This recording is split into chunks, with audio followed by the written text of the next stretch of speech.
A very good day at the University of Nairobi. Welcome to our talk show today, where we are focusing on election preparedness at the University of Nairobi. As we know, it's about a month before we have to elect new leaders into office. I am your host, Beth Diana, and good morning too. I am your co-host. My name is Ahmed Karama. I hope you'll enjoy this show. Thank you. Now, Karama, today we are talking about election preparedness at the University of Nairobi, considering that the current office has about a month or so before they exit office, and we have a new government joining the university effective from, I think, April, or let's say right after elections in March. They will be ushered into the new office. Our question is the university prepared to hold elections? Is the administration adequately prepared? Do we have the students already having options? Do we have those who are vying for the different positions already positioning themselves in a very categorical way, such that we know that they are going to vie for positions? In terms of the administration, this is not the first time that they are holding these elections. Of course. They have done it before. And we have seen as students how they did it. It has been good. I can't say perfect because I don't have that inside information, but it has been good. So in terms of preparedness, in terms of preparations, I think they're good. Yeah, even though maybe right now they're not fully prepared because they've not really declared the campaign. The campaigns are not officially declared. But I can say in terms of preparation on the administration side, I don't see if there will be a problem because it is something that they've done before, so they have experience of it. Yes. Now, for the last 4 years, we have had 4 different governments coming into office, and under the 4 different governments, there has been one outstanding problem that has faced all the 4 governments. Right after elections, we are Kenyans. We have to go in and dispute the elections that they were not free and fair. There was rigging. This is Kenya. Yeah. Complaints are there. No, despite the fact that we are Kenyans, this is Kenya. Yeah. Complaints are there. Not only in Kenya, everywhere. Everywhere. No one likes defeat, of course. Yeah. Of course, if you are defeated, you will tend to find an excuse to justify your defeat. Yeah, you have to validate. Yeah, because how can you tell people that you are defeated squarely? Such things. So complaints are there. They have been there. They will be there. It is part of, I can say it is part of human nature. Yeah. But I don't think most of the time these complaints are not true. They're just excuses to justify the defeat. Maybe some people don't like to be defeated. But it is part of life. It is life. Yeah, you can't be a winner every day. Sometimes you have to lose. And you have to take that loss as a stepping stone towards greater things. Yeah, so I think it is normal. Yeah. And of course we are hoping that UNSA, the University of Nairobi Students Association, is well prepared to face such allegations, because they're going to come up one way or another. We are going to have people having to dispute the elections, that they were not defeated fairly, or we'll have do we have the University of Nairobi 50+1? If we had something like that, I know someone was going to say that the one was not there. It was 50-50. The one was not there. Anyway, now let's talk about these complaints. As you said, it is not the first time that people have complained after the elections. Yeah.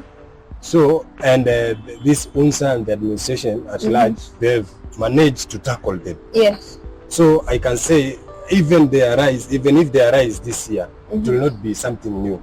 Yeah. So they will be able to tackle it as usual. Yes. Now let's talk about candidature preparedness to vie for office. Do you think they have had enough time to come out here and tell us that I'm vying for this position? In terms of time is never enough. Yeah, it's never. Yeah, that is a fact that we have to accept. Time is never enough. But we have to utilize what we have. The little time that we have, you have to utilize it wisely. Yes. To maximize the output. Yeah. Yeah. So, for example, after in 2 weeks' time, next week I think we are starting our exams. Yes. So in 2 weeks' time, after the exams, there will be a 2-week break. Then after that, it is maybe the election. The campaigns and the election that will be near. So you can see this little break in between will tend to have that to pull back the preparations and the campaigns and everything. But you know, in the previous years, since Corona knocked at the doors of our country, we have seen the elections being done online. Yes. So I think even the campaigns, they can be done online. So the break cannot be used as an excuse to justify that the time is little to do the campaign, maybe to prepare for the elections. They can use this time to still do the campaigns even online. I can maybe from last year, we've seen from the previous year, sorry, not last year. The people who are interested in vying for different positions, forming WhatsApp groups and mobilizing people through these groups. So I think this they can also utilize that and make a good impact. Now, I think that when it comes to candidature preparedness, it's your job as the person who wants to vie for office to come out early enough and to be prepared mentally and also in all aspects that are needed when you're going to vie for office. I think it is a personal initiative to know that I'm going to vie for office. Let me prepare myself early enough such that, you know, when you are starting this time, I think we should already be having active campaigns. But now it's not there because we're having examinations starting as from Monday, and then after that we'll go for the break, as you said, and then we resume classes. Now, right now, nobody's going to campaign. Like, who prioritizes campaigns opposed to their studies? No one can do that, of course. Of course, this it is also part of life. Studies and maybe politics. Yeah, they are all part of life. But of course, first things first. Yeah, first things you have to prioritize. You have to prioritize the matters that have to be given priority first. Yes. So maybe in this scenario, we've seen that the exams are almost near. Next week, you're starting our exam. Of course, no one will waste a lot of time doing campaigns and not doing revision for the exams. Of course. Of course, that, I mean, I think you get my point. Yeah. So right now, the priority is revision for the exams and doing the exams. Then after that, the other things will follow suit. Yeah. Now, let's talk about one very critical thing.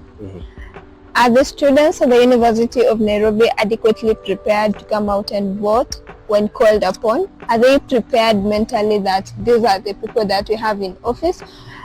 Because we've had an issue with political illiteracy where people are not well informed of the choices that they are making, or sometimes they make choices because of the wrong reasons. Are they prepared to come out if a date is given that this is the day that you're going to vote? Are the students at the University of Nairobi fully prepared to usher new faces to the office? You know, I feel like in terms of student preparedness or showing up for the elections, it depends on the way these politicians or these people interested in vying for different positions mobilize them.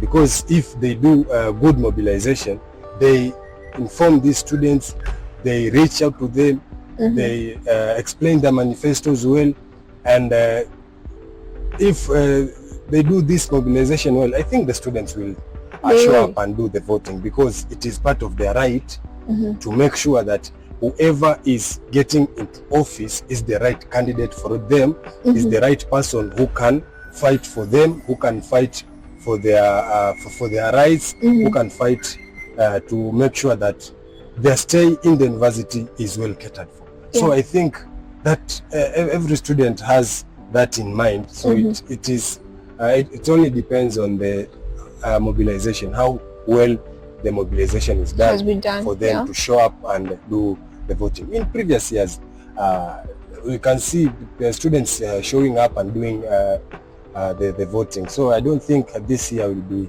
of any much difference. Yeah. Now, that has been us telling you more about preparedness at the University of Nairobi concerning the upcoming elections. As students are encouraged, we are encouraged, or students are encouraged to come out on that particular date and be able to vote. You know, your vote counts. When you don't vote, it means that you're voting in the wrong person into office. We come to the end of our show today. My good name has been Tibet Diana. Your vote counts every day. And my name is Ahmed Karama. I'm happy to be here, and I hope you've enjoyed the show. See you next time.